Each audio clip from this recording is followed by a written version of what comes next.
but I need to turn it on. 1, 2, 3. 1, 2, 3. Yes? Okay, lovely.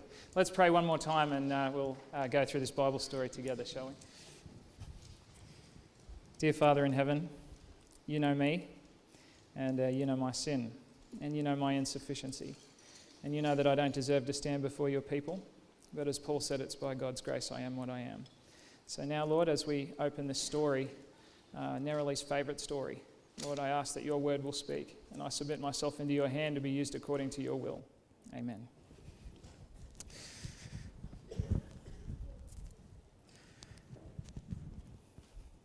Some of the wires from my microphone are dropping out the bottom of my tie. Lovely. So we're going to go through Matthew chapter 14 today, and we are going to begin in verse 22.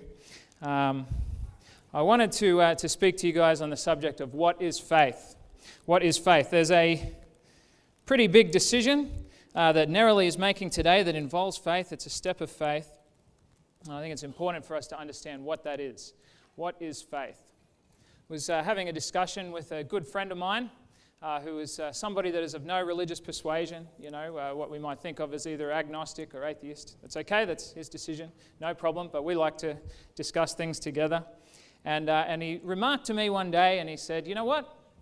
I don't need religion. I don't need some apple pie in the sky by and by. I don't need that because I've got science and I've got reason, and I don't need faith the way that you need faith as a crutch to get through my life. And I said, wow, that's really interesting. And so as far as you understand it, science has let's say, disproved the existence of God. And he said, yeah, that's true. He said, there's no need for God because we have science. And I said, okay, that's interesting.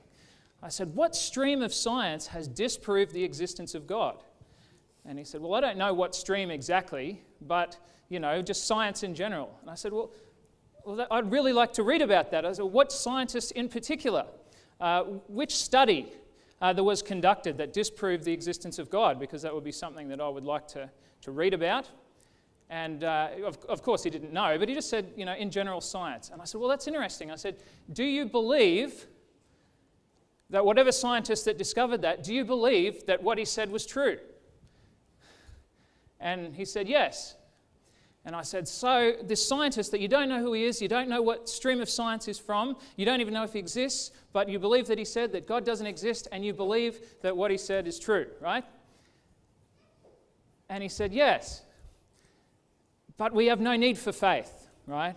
What I want to impress you with is the idea that human beings are creatures of faith. Because of the limitations of our, let's say, physical understanding, our intellect and so forth, it's impossible for us to have all information at any given time. As a result, it took a whole lot of faith for you to get here and sit down this morning. Did you know that? You had to have faith that, when you used your gas to heat up your breakfast this morning, that your house wasn't going to burst into flames or explode. You had to have faith when you got into the car that thing was going to work and there wasn't going to be something that was going to happen. You had to have faith that as you were driving the car to church this morning, that everyone else on the road wasn't drunk or on drugs, and that they were going to follow the rules just like you're going to follow the rules. And then there's all sorts of faith that we need at any given time in order for us to just be able to live our lives. Often in things we can't see, like love. Can we really prove, in the mathematical sense, beyond all shadow of a doubt, that the people in our life that we spend time with from day to day really love us? Can we prove that? Can we demonstrate it scientifically? Well, there's a lot of evidence that might be true. You might say, well, I believe my wife loves me because she turns up in my life every day and she does this and she does that and she tells me all the time. That's true and that's strong evidence, but it's not proof. She could be lying, couldn't she? Right? She could be. Let me ask you this. Can you prove beyond all shadow of a doubt that you exist and that you're sitting here in this church right now? Well, you say, yes, I can prove that because I've got, my senses tell me I'm here and I'm interacting with people. Well, what if your senses are lying to you? What if you're a brain hooked up to wires in a tub full of vinegar somewhere and all of this is some sort of computer-generated simulation or a dream? Can you prove that? Well, you have strong evidence that you're really here, but you can't prove it. Not the way that you can prove 1 + 1. Just in order to make our way through life, we need to have a tremendous amount of faith just to be able to exist. In fact, we do it instinctively much of the time. And that is simply the way that it is. We do this not blind. And this is the difference, I believe, between the Christian faith, let's say, and what my friend was believing about my approach. And that is that our faith is not blind. Our faith is not unreasoned. Our faith is not without evidence. The reason why I live my life with my wife and firmly believe that she loves me is because I have all of this evidence in which to base that faith. And that's the reason, the same level at which a Christian puts their faith in God. We have evidence, and as a result we step out. Hebrews chapter 11 verse 1 to 3 says, "Now faith is confidence in what we hope for and assurance about what we do not see. This is what the ancients were commended for. By faith we understand the universe was formed at God's command, so that what was seen was not made out of what was visible." So faith is a reasoned decision. It's not blind. You can't be born with faith. You can be born, let's say, and raised with belief, but not with faith. Faith has got to be something that you choose, that you make a decision that I'm going to step out and put my life into this, let's say, set of ideologies or assumptions. So that is what faith is. Faith fundamentally always has an object. There's something that it's pointed at. I believe or I trust in something, whether it's stuff. I believe I can maybe make it if I accrue enough money and possessions in this world, and maybe if I can get all of that, then I'm going to be okay. I've got my faith in stuff. Maybe my faith is in my job. Maybe my faith is in other people, my friends or my family or whatever. Maybe ultimately the majority of people put their faith in self. It's up to me to make it. Right? I'm the object. I'm the center of the universe, and what I need to do is to just really, really put my head down and make my way through. Or, alternatively, we can put our faith in a higher power. Alcoholics Anonymous is a organization that I respect, and one of their principles is they say you cannot make it through the journey of recovery through addiction without faith in a higher power. There must be something some power beyond yourself that you ask to come down and help you through this journey. And so this takes us to this story in Matthew chapter 14, where someone demonstrates true faith. Let me give you a little bit of background here. I'm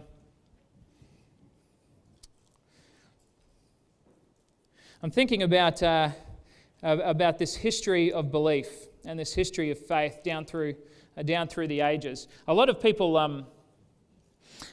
get the idea that the idea of questioning God or questioning belief in the divine or in a high power is really a recent development, but it's actually not. I mean, there was Greek philosophers and so forth that were grappling with these ideas, and all the way through history, this idea of a higher power, this idea of a creator God that really cares about us, has been present for the vast majority of human beings. It's not because nobody came up with the idea that maybe there couldn't be, but just because that seemed to be the natural conclusion for the majority of people. And this idea of God is like an anvil. Have you ever seen or heard of a blacksmith plying their trade? I've heard of it before. I'd never seen it until a few days ago. My good friend Ryan over here has a hobby that's fascinating to me. And what happens with the anvil is that the anvil is made of more solid stuff than the hammer. And over the course of the life and of the career of the blacksmith, the anvil will wear out many hammers. And the idea of God over the last however many thousand years that human beings have been grappling with this has worn out many hammers. Many attacks have come and gone and stood the test, and still we stand in faith. So let's begin to read the story. As I said, I'm going to give you a bit of background. We know that just as we come to the beginning of this narrative, Jesus and his disciples have been making their way around the area around the Lake of Gennesaret and doing their teaching. And Jesus has been responsible for some pretty amazing things, but something very confusing happens for his followers. Keep in mind that they have the idea and the belief that they want him to start some sort of military dictatorship. They want him to have a military crusade against the oppressing Roman powers and free them from these people that have invaded and taken over their country. And he wants them to be the leaders of it. That's what they believe about Jesus. And they're expecting that he's going to act like that. And that's why they're so excited when their friend John the Baptist is arrested. Keep in mind that John was a second cousin of Jesus, and that at least 3 disciples that we know of were disciples of John's before they began to follow Jesus. So a lot of the disciples knew John in a personal way. They had respect for him. They loved him as a great teacher. In fact, it was John that had pointed to Jesus and said, "Look, this is the one that you've been waiting for. Go and follow him." And they did. And so John is arrested and put in prison. And they expect, of course, that their friend and their teacher who they respect is going to be rescued by Jesus, that Jesus is going to get on a horse and pick up a sword and ride into town and rescue, let's say, John. Rescue John, sort of like maybe, Indiana Jesus or something, like some sort of superhero figure. And yet Jesus doesn't do that. In fact, he allows John to be tried and eventually to be executed without intervening at all. You can imagine in your mind that would create some doubts in the mind of the disciples, not really understanding Jesus' plan. Why is it that he stood back and watched while this took place? The next story that happened in the narrative was that Jesus began to feed the 5,000, and you can imagine that an army with a general that could produce food from nothing, that could heal wounds, that could raise dead soldiers, would be a very powerful army indeed. So the disciples are thinking about all of this, and in actual fact, a bunch of people after he feeds the 5,000 begin to want to make Jesus a king. They think, we're going to do this revolution now, but Jesus retreats from it, and he refuses to do that. He hasn't come to wage a war. That's not the reason why he did what he did. So we get to verse 22 of chapter 14. And it says that immediately Jesus made the disciples get into the boat and go on ahead of him to the other side while he dismissed the crowd. After he dismissed them, he went up on a mountainside by himself to pray. When evening came, he was there alone.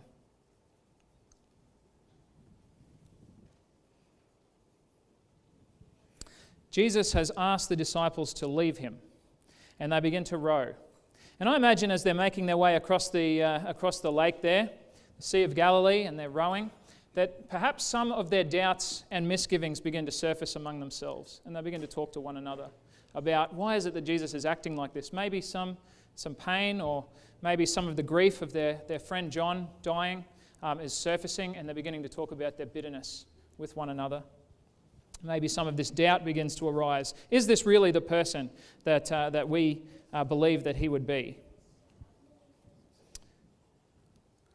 And he goes up on the mountain and begins to pray. In a lot of ways, this is really like us, right? I mean, as we make our way through life, we have to sort of, float along very much, guided by our conscience and our decisions, but we're sort of floating along. There's a lot of winds of circumstance and so forth that come into our lives. And we imagine that God is up somewhere looking down on us and watching. And Jesus is up on this mountain. And I believe that as he's doing this and looking down over the river, I don't believe that he took his eyes off his friends. He's going to put them through something that's going to teach them about what it is to follow him. And so he's looking down. And it says in verse 24, but the boat was already a considerable distance from the land, and it began to be buffeted by the waves because of the wind. Two things in the background of these disciples that I've told you about is, first of all, that Jesus let John die. Cause for them to doubt Jesus' power and his ability and his willingness to really care about them in their lives. The second thing that happened was that he fed the 5,000. Proof and evidence to them that he was powerful and cared and able to provide for them in their lives. And these two conflicting types of, evidentiary ideas are fighting against each other. And as the disciples are struggling with this, as they're rowing along, the wind whips up a storm. And these guys begin to row, and they're beginning to row against the storm and try and conquer it. But all of a sudden it becomes too harsh and too horrible. And it seems to be that maybe they're even going to lose their lives. Verse 25 says, during the fourth watch of the night, Jesus went out to them, walking on the lake. Fourth watch of the night, this is had to do with the Roman centuries at the time that divided the night up into 4 watches of 3 hours. So this is perhaps somewhere between 3 a.m. and 6 a.m. in the morning. So these guys have been rowing hard all night long. They're exhausted. They've given themselves up for dead. And we find that Jesus begins to go out to them, walking on the lake, walking on the water, waving aside these stormy waves that seem ready to engulf this fishing boat. He's able to walk straight through, let's say, hovering as it were on the surface. Really, really amazing sight. Who would have thought? And the response, it says, verse 26, when the disciples saw him walking on the lake, they were terrified. "It's a ghost," they said, and they cried out in fear. So the word ghost here, it's translated ghost in the New International Version. I'm not sure. The King James, I think it might say spirit, right? I can't quite remember. I can't call up the King James off the top of my head. But anyway, at least the New International Version translates the word ghost. In Greek, it is phantasma. It's where we get the word phantom. And this is not necessarily, well, this isn't talking about the idea of a dead person who has come back. So it's not like the disciples believe in ghosts. That's not what's going on here. It's the word for an apparition, so a visible spirit. They do believe in a spirit world, populated by good and evil spirits, angels and demons. And when they say they see a phantasma or a ghost, what they are imagining is this is an evil spirit who has manifested visibly. That's the difference between the idea of a spirit and phantasm, that it's now become visible, this apparition. And so they believe that they're about to be attacked, let's say, by Satan or maybe one of his minions. And they cry out in fear. Verse 27, but Jesus immediately said to them, "Take courage, it is I. Don't be afraid." You know, I don't know if you've ever been through really difficult circumstances with a bunch of people that you love. But what I've found is that we tend to start attacking one another, right? This is what happens. Misunderstanding and, let's say, misinterpretation sometimes. Lack of communication happens. And I do wonder when these disciples were struggling with one another against the storm, whether one began to blame the other for not tying ropes properly or not rowing hard enough or whatever, when in actual fact, somehow God was moving through all of this. Storm can be a terrible thing. Each one of us have to go through some horrible storms. And it can be worse when we're aware maybe that God is up there watching us. You know, for them to know that Jesus is up on this mountain looking down and he doesn't seem to be doing anything. You know, you and I all at different times in the life of faith have to face all of that, right? We have to face that. This is what it is. It's a ghost. But Jesus said to them, "Take courage, it is I. Don't be afraid."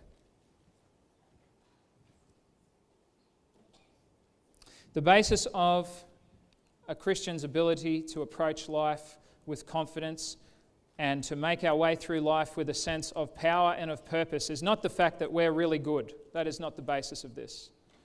And I love when I've been chatting to Nerily, you know, we were talking about this day, and she said, you know, I know that I haven't made it, but, you know, God's doing a work in me, and I'm learning, you know, and one day, you know, I'm going to be the person that God wants me to be. And that's the way that I feel about my life of faith as well. You know, every day I'll make mistakes.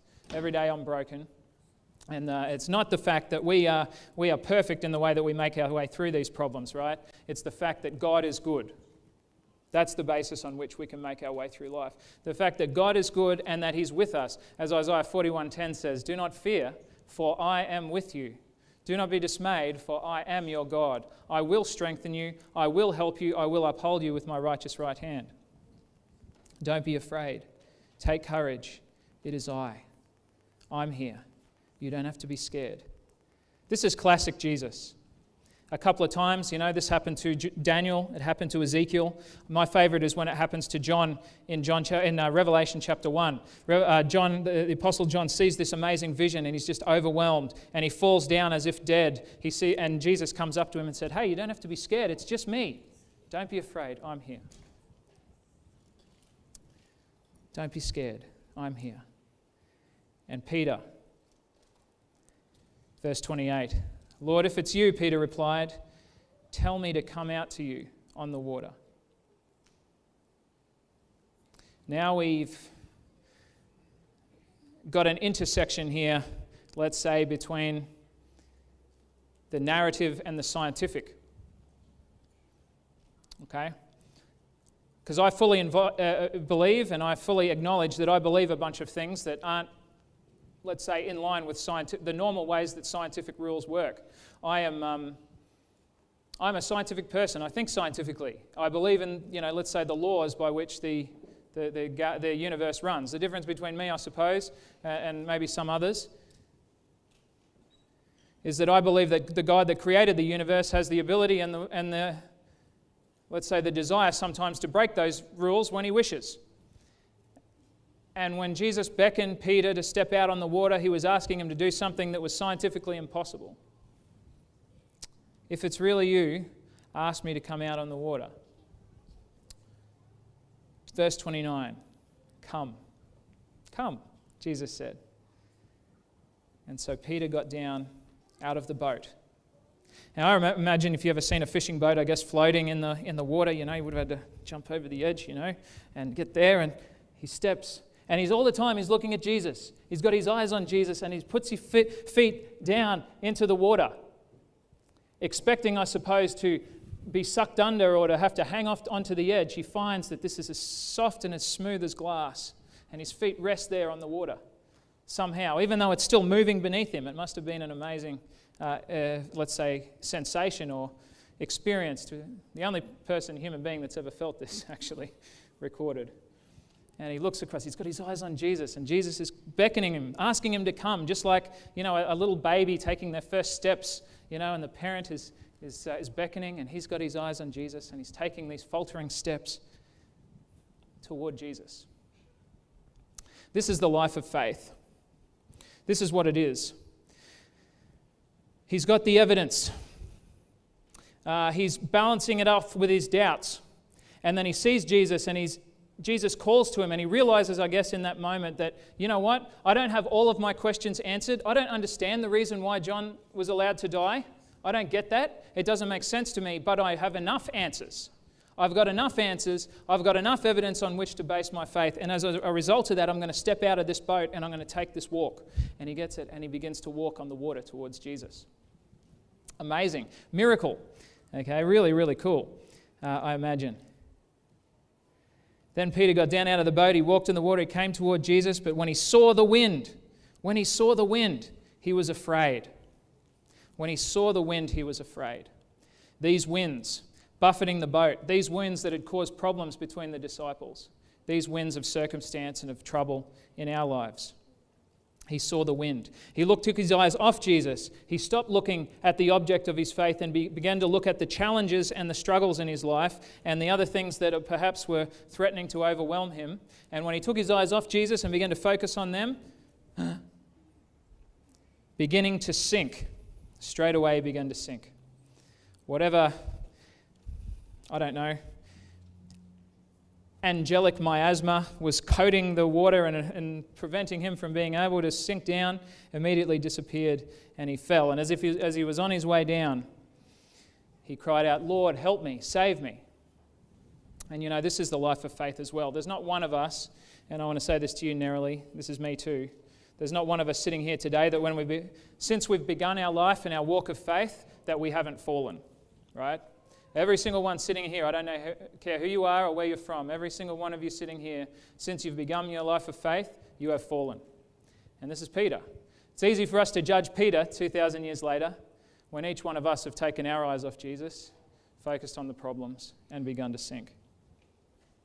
But even as he sinks, we're not serving a Jesus that says, "Oh, stupid Peter, you could have made it, but you didn't try hard enough, and as a result, bye-bye." This is not Jesus. When he saw the wind, he was afraid, and beginning to sink, he cried out, "Lord, save me." Verse 31, immediately Jesus was there. Jesus reached out his hand and he caught him. "You of little faith," he said, "why did you doubt?" And when they climbed into the boat, the wind died down. Then those who were in the boat worshipped him, saying, "Truly you are the Son of God."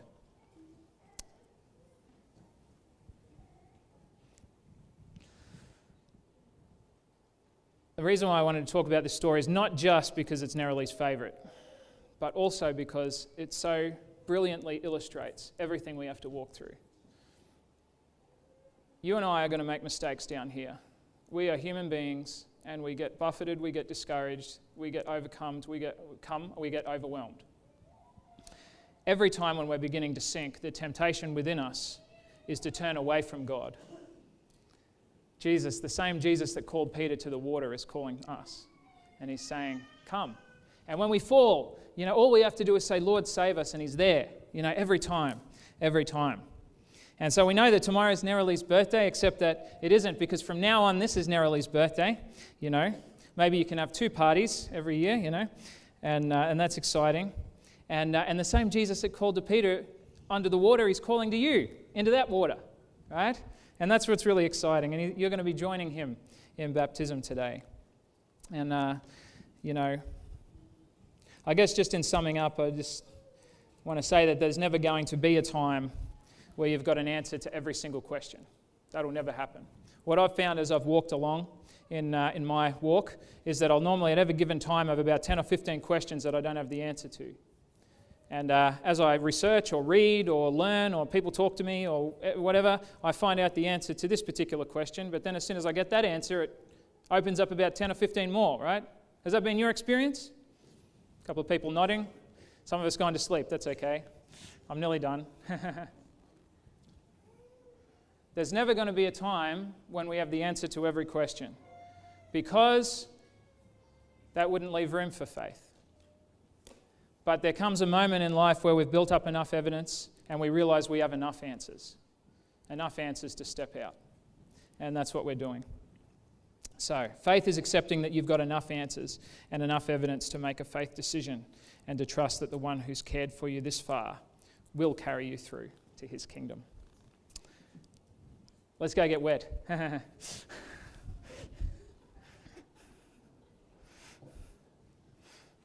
I think that's everything I wanted to say.